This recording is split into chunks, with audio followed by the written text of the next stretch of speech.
And what would be your advice to those that are kind of frozen in that world of needing to have everything perfect before I can take a step? Yeah, that's a really good question. So, knowledge is only power if it's applied, right? So, you can know everything about IULs, you can know everything about annuities, you can know everything about the difference between whole life, term, all the different product stuff.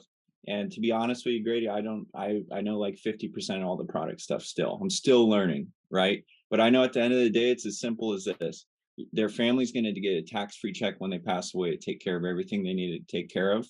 And so that's what we're, basically selling, right? Is so that they don't have the financial hardship when that person passes away. And that's as simple as it gets.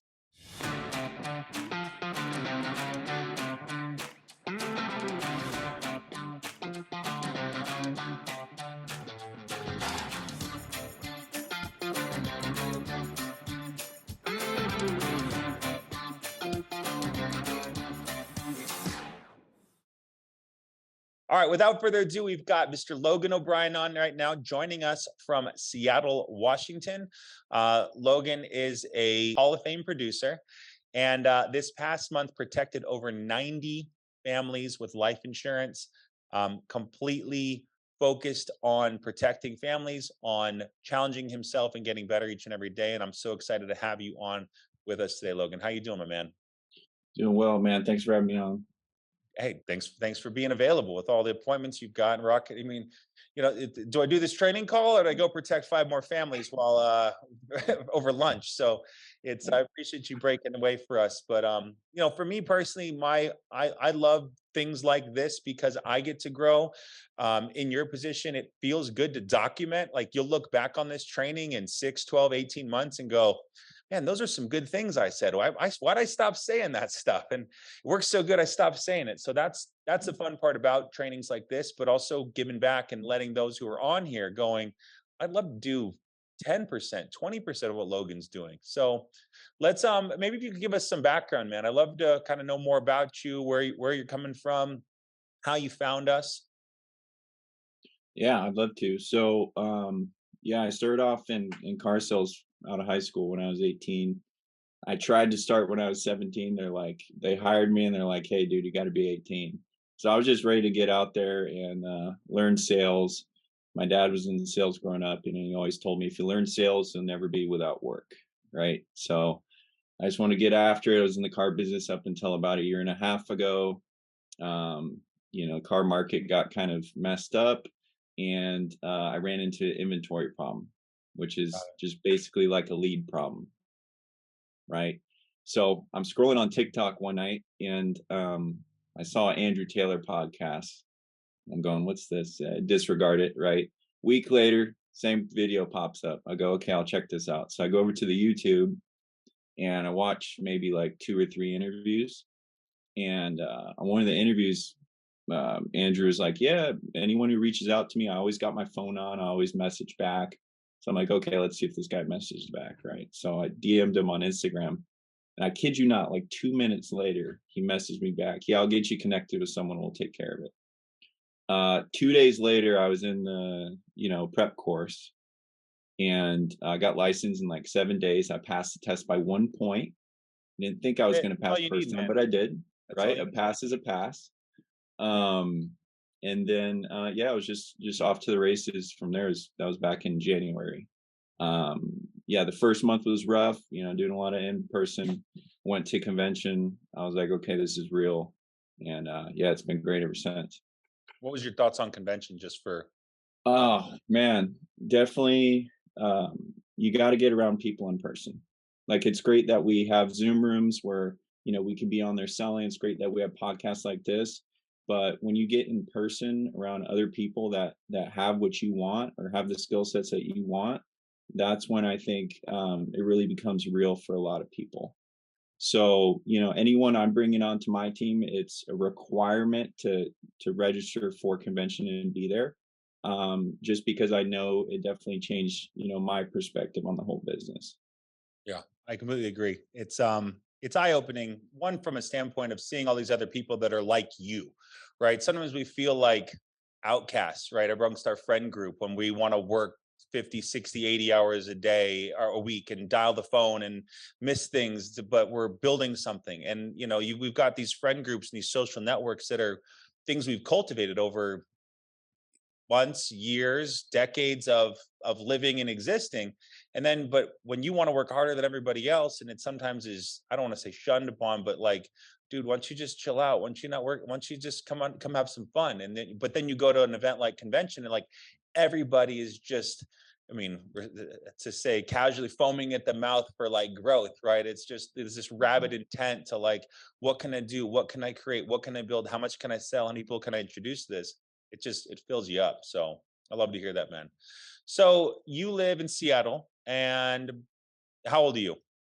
I'm 26. 26. Married, correct? Yeah, married. Married and 26. So you've got, navigating a new marriage, young and ambitious, and found insurance sales. So tell me what it's like to have access to leads, because I know from probably car sales and inventory issues, still, even in car sales, when there's no inventory issues, you're waiting for people to walk on the lot, or you're calling old buyers and trying to get them to come back down. You're trying to create your own interest. What is it like to be in a world like ours where you can, push by and get a new 100 people to talk to every day? Yeah, that's a great point. That was actually like the main thing that kind of caught my eye. That we literally have a lead center where we have access to millions and millions of leads 24/7 a day. And that's something that really interested me because then you can determine your income, right? There's no ceiling when you can, purchase interest like you said, and our ROI here is so big that at the end of the day, when you're doing that, it gets to a point where you build the skill set so good to where you're pretty much just you make your first investment. I think my first lead investment was like $1,000, and I've been using that money ever since. Right, so it kind of snowballs after that as long as you put your nose to the grindstone, get around the right people. I've worked every lead in the CRM, YouTube's, instance, age leads, age mortgage protection stuff. They all work, guys. And the ROI is so high here, Grady, that I don't think it really matters what lead type you're working. Yeah, I agree. So let's dig into that a little bit more. So what if now, and since we're 10 months into your new career that you're clearly doing well at, what are your top 2 3 favorite leads that you target? You see them in the CRM and you grab them quick, and then ballpark budget in a week. Like what are, so give us, because my always intent is, what can I give new agents some, or new agents, or agents that are want to be reborn, right? Reborn agents that are ready to start again.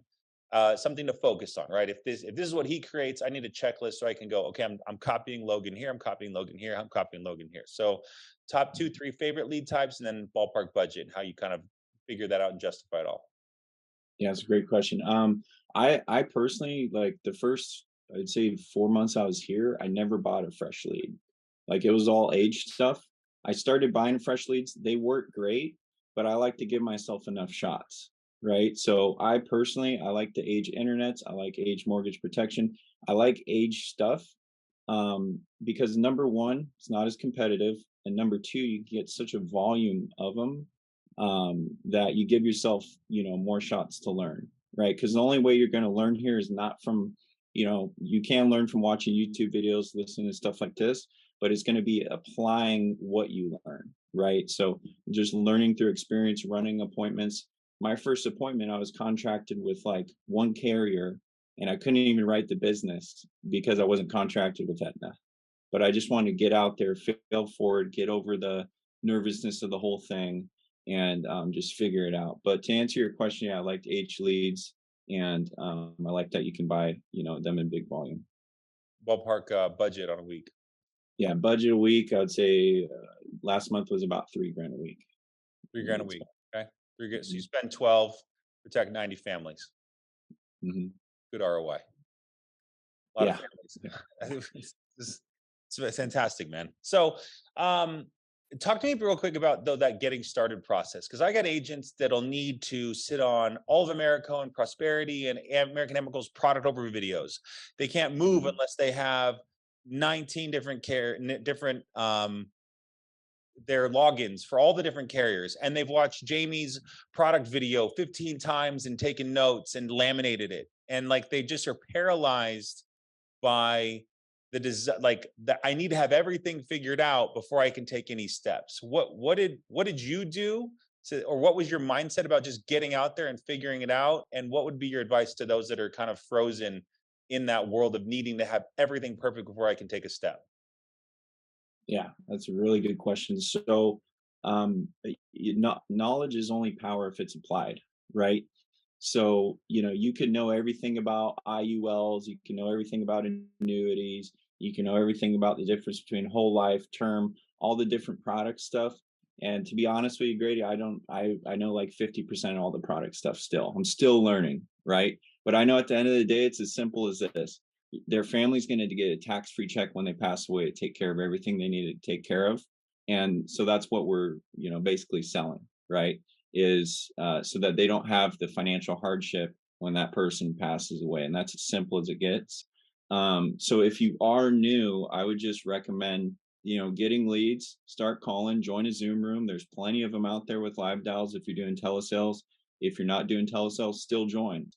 There's so many resources here. You just gotta take advantage of them, and don't be afraid to, look foolish or be embarrassed. I remember being in Living Hope's live dial when I was still pretty new, and people, cussing me out and giving me rejection in front of like 20, 30 other people. But now, I just unmute and it's like whatever, you know what I mean? So just getting over that first 2 months is super important. Yeah, that's a very good point. Now, let's talk about where now you've advanced to. So what's your schedule? What's your schedule structure? Is there any routines you have? Do you eat turkey before you dial, or you don't eat broccoli? You know what I mean? Like what are, because I'm always like, what is the secret hack, right? I want to chip my kids. I can't do it yet, but when they allow me to chip my kids, I will chip them and I'll track them for forever. So like, Right. body hacking. And I mean, the people are looking for like, what are the secrets? Like I would get 3 LaCroix in Costco salads. And that's what was like, that was like my routine. Like I had things that just to me worked. And I'd be like, listen, if you're struggling on with appointments, you need LaCroix. And like, that would be like my gimmick, but also creating some humor. But for you, you don't get to the level you've gotten, the production discipline at which you've got, if there aren't specific things. So what are a few habits or structure, schedule? Like how do you run your week?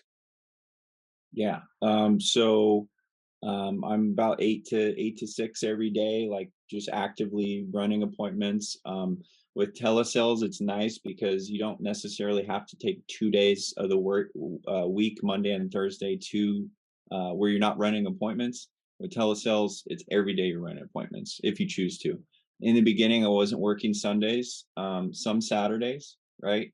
So in the last couple months, I have worked 7 days a week, just because in this business, I've noticed that when you're swimming downstream, when the water's going with you, it's really simple. It's really easy. But you lose 1 day of momentum, 2 days of momentum, you're back to swimming upstream again, right? So it makes a big difference. A lot of people are available on Saturdays and Sundays, especially mortgage protection because it's the working class. They're off on the weekends. Um, but to answer your question overall, I would say, just in the morning when I wake up, do my prayer, do my Bible study, to get my mind right for the day, right? Set Time do myself you up wake up? Just so for those to hear, they um, wake up at nine about still. 6:37. Yeah, Okay. up by then. And then yeah, I don't eat a big breakfast. It's an energy drink and a protein bar. Okay. Because I don't want to be tired to start my day. And then it's starting, texting leads, calling leads in the morning, setting them up for that day and the next day so they don't forget. Got it. Any Mhm. special lunch? Any special meals? Any You special? know, sometimes, I mean, I would say, guys, the goal here is to be so busy that you forget to eat lunch. When I do have time to eat lunch, maybe some Chick-fil-A, something like that. But Got it. All yeah, right. never nothing too heavy. That's right. Hey, chick Bible study and Chick-fil-A, bro. You'll be a Hall of Yeah. Fame producer in no time. So awesome. Okay, so some just simple habits, but an evolution of time. Now, this is an important question to me. And this is just because I want to hear it and I want to know where you're at. But you used to run in person, and now you're doing virtual. Mhm. Give us insight on that. Why? When did you switch? Is there a reason? Do you ever still see a desire to run in person? Are you just, I mean, like, because like this is a challenge where I think where a lot of people go, I want to just start virtual. It's like, Right. listen, there's you gotta you gotta get your you gotta earn your stripes, and it's a lot easier to earn your stripes, in my opinion, in person because they can't hang up on you, right? You can get their bank information, like everything's there. But now Mm. there's this massive tsunami of let's just do everything virtual, which is great. I mean, your numbers are proof, but you did start in person. So kind of what's your thought process on maybe when you transitioned, if you could do anything different, what's your advice on all an opinion on all in person versus virtual? Yeah, I mean, I would say I agree and disagree only because telesales is still pretty new to this industry, I think, or at least the way that we're doing it. I recommend people to do both. I started off kind of like a hybrid situation. The reason I recommend to learn telesales is because what if the world shuts down again, right? And you can't go in person. Okay. Well, it'd probably be helpful to learn, telesales, right? And then number two would be actually the first 2 months, I think my like third or fourth week, I got snowed in for a whole week. And I didn't have a four-wheel drive car or anything like that. It usually just rains here. So I literally had to learn telesales. So I started going to all the telesales people, Brandon Kitchings, all the top guys on YouTube, figuring out what their scripts were, figuring out what their process was, and pretty much just put it into like a Frankenstein script of a bunch of things. And then I had to, fail forward and learn what worked, what didn't, what sounded natural for me to say and what didn't. It's just been the whole thing's been an experiment, and it's still that way. Here I learn something new every day, and I tweak something new every day to make the process a lot more simple for me and a lot more simple for the person, over the phone. But as far as like telesales in general, I think we're still just like um we're not even like seeing yet what the potential with it is. It's very true. I mean, I'm thinking like I bought my alarm system, it was 4 grand over the phone. We buy our health care, like my health insurance, my wife buys over the phone. Um, wouldn't I don't think I maybe have like I pretty much car shopped like over the phone. Like you look at stuff enough. Mm, I mean, even now, like in real estate, like the need for a realtor is so like not necessary anymore because of like the value of a realtor in the past was they would book showings for the 20 houses that you couldn't really see many pictures of because sites like Zillow and Trulia and all these didn't exist.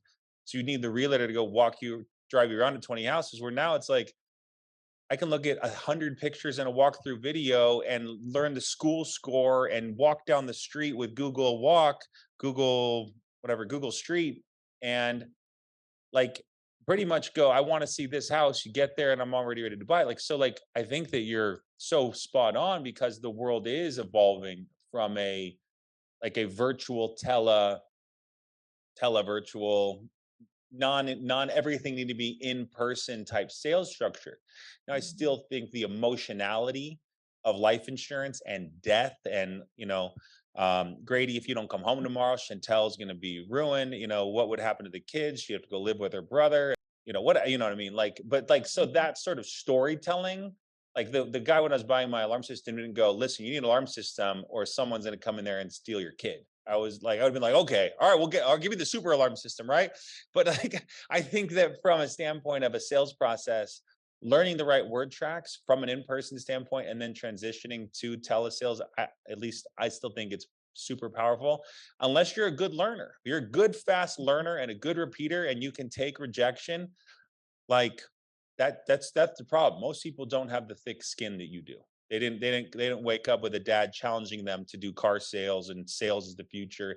And you having this mindset of I understand sales is my future and I need to do sales. And sales comes with There's way more rejection in sales than there is wins. There's way more rejection.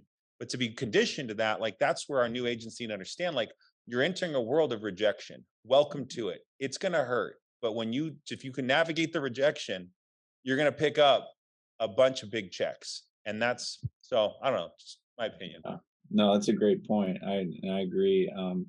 So if we could do this now, I have about 4 sales tips that have really helped me here. Yeah. Because I'll tell you what, guys, I've sold cars, I've sold shoe cleaner in the middle of the mall when I was 16. I've sold all types of stuff. And this industry is different than any other industry I've been in when it comes to sales. Because we're pretty much salespeople, but we don't want people to know that, right? So it's very anti-sales. So Hold on. So this will be in part 2 of the Logan O'Brien interview. So this is the end of video 1. We're going to have a second part where we're going to hear his 4 tips, and then he's going to dig into what he does from one call closes, appointment closes, his text script, etc. So if you're watching this video, welcome to YouTube and Logan O'Brien, and we're going to take you to have another video coming up right next.